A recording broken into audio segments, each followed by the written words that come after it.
In today's video, we're going to discuss how to release the golf club correctly. We're going to discuss why and how you should create a low left exit position, just like this.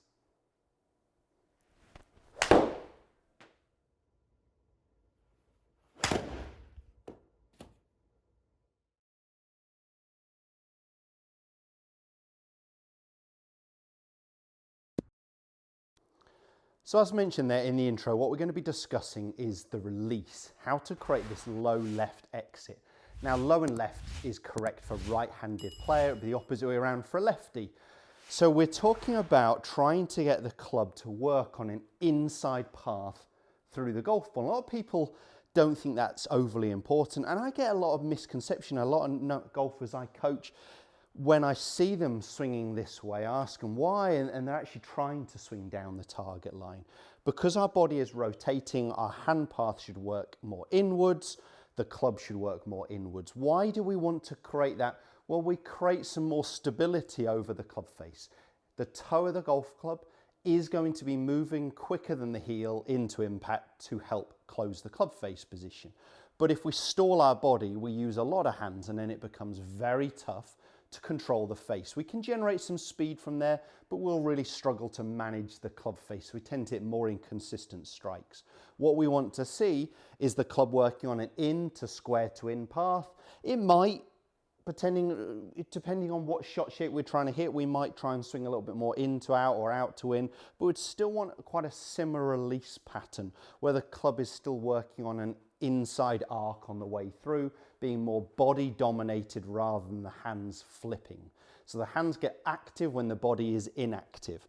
What I've got set up here is just a teaching aid by the Swing Plate company.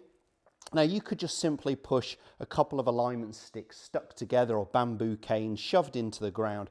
I've got this, if you want to set up something similar, this angle here I've set around 60 degrees, which is pretty similar to a mid-iron, a 7-iron, a 6-iron, something along those lines.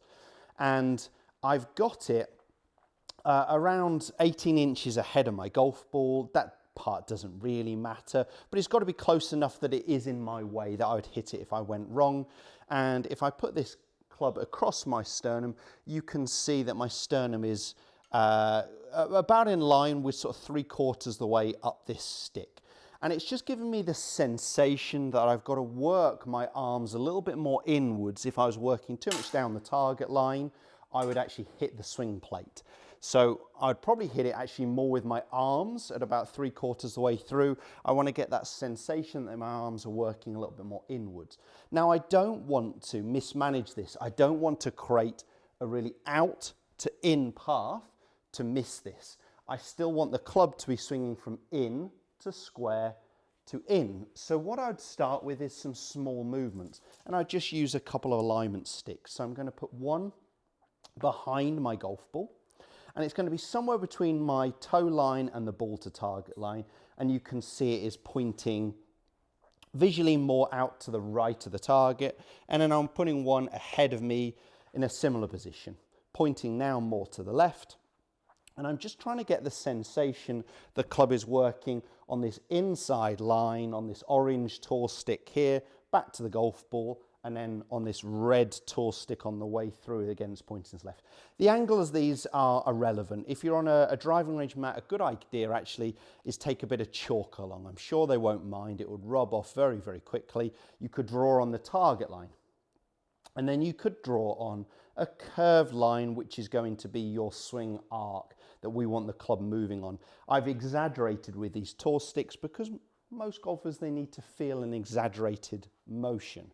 So I'm not going to throw the club out here to try and swing inwards, low left exit. I'm going to manage that club and get the club swinging from in to straight to in. So anyone struggling with their swing path, looking for a more reliable release where it's more body dominated, this is a great setup here. So I'm just going to start with little quarter swings, if you like, half swings, just trying to get the club more on this orange line, hitting the ball on the red line, obviously missing this swing plate on the way through, these tour sticks effectively.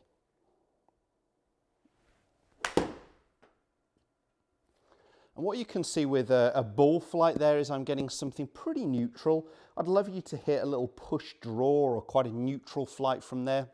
If I get the club out to in to swing left, we're expecting to see something more of a pull, low left of target for me as a right-hander, unless I leave that face open, in which case I might end up hitting more of a fade or a slice.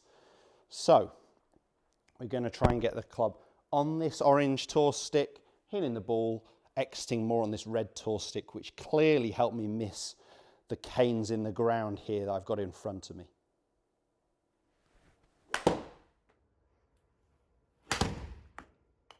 Okay, so if I wind that up, from the downline camera, you can see my exit point of the club is below my shoulder, which is what I like to see. I get a lot of golfers almost chopping their head off, so they get it more of a guillotine release position where the club is very vertical, and I've seen even higher than that. So we really want that club to be finishing working inwards around my body to give me the sensation that I'm not stalling my body, I'm rotating my body to help square the club face. I'm not suggesting there isn't any hands. The hands have got a big part to play in this. They are down cocking in terms of the wrists, and there is wrist hinge, which is helping me close the club face. But I'm connecting what my arms are doing to what my body's doing. I'm not going to stall my body and use a lot of hands and arms. We get so many golfers here where we see this real disconnect in the release. Their arms and the club are trying to work too much down the target, even though their body wants to really turn inwards. So build the movement up. You can see I started with a little quarter half swing, and then I might just go to 3/4 and build it upwards from there.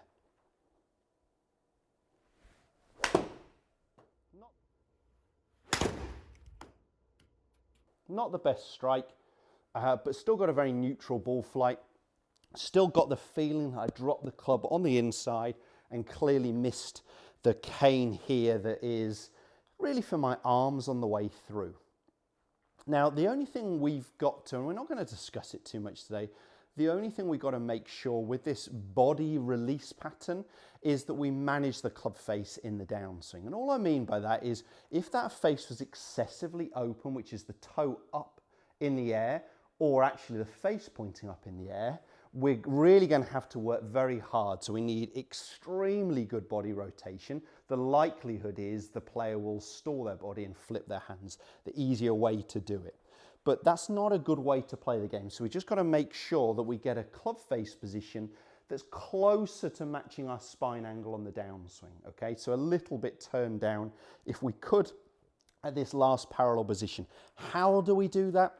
It's all by managing the wrist angle. So rather than discussing it too much, I will put some links here, well worth checking out, discussing the lead wrist, and I'll do one as well up here discussing the trail wrist, because they will work together. Whichever you focus on, the lead wrist or the trail wrist, we can start to manage that club face position, making sure it's not wide open. So we'd like to, when we start with those quarter swings, make sure that at that last parallel position, you can see I've not only got the club sort of matching this orange tour stick, but I've got the leading edge of the golf club a little bit more angled down closer to the angle of my back. And that just helps me again manage that club face so I can really start to dominate with my body. Okay, so start small, build it up. Let me go into a fuller swing.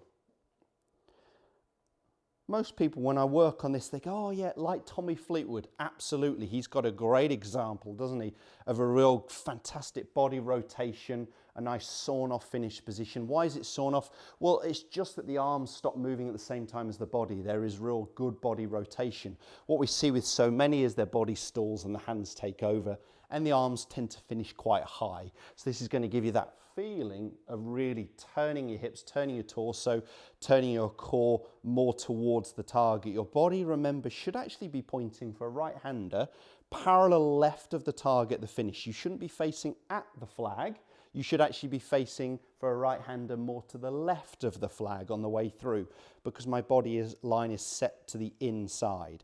So let's finish with a longer swing, really getting that sensation of creating a body release. I'm still going to leave these tour sticks here.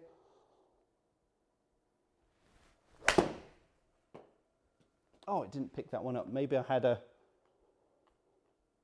red light. Let's try and do it again with the ball in the right place.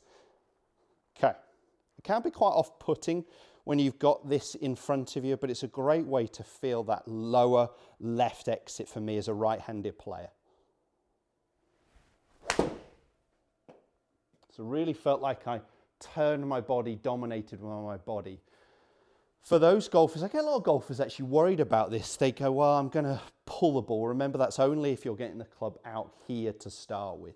Getting the club from the inside and then rotating our body is the correct way to manage our swing path, but also control this club face better for more consistent shots. So I would start with little quarter swings, build it up. This is a great training aid, but you could just use some canes in the ground. It's set up to around my neck height, my shoulder height. It's set at 60 degrees. It's just allowing me to get that feeling. I could exaggerate this more and bring it down, that my arms have got to work more inwards on an arc.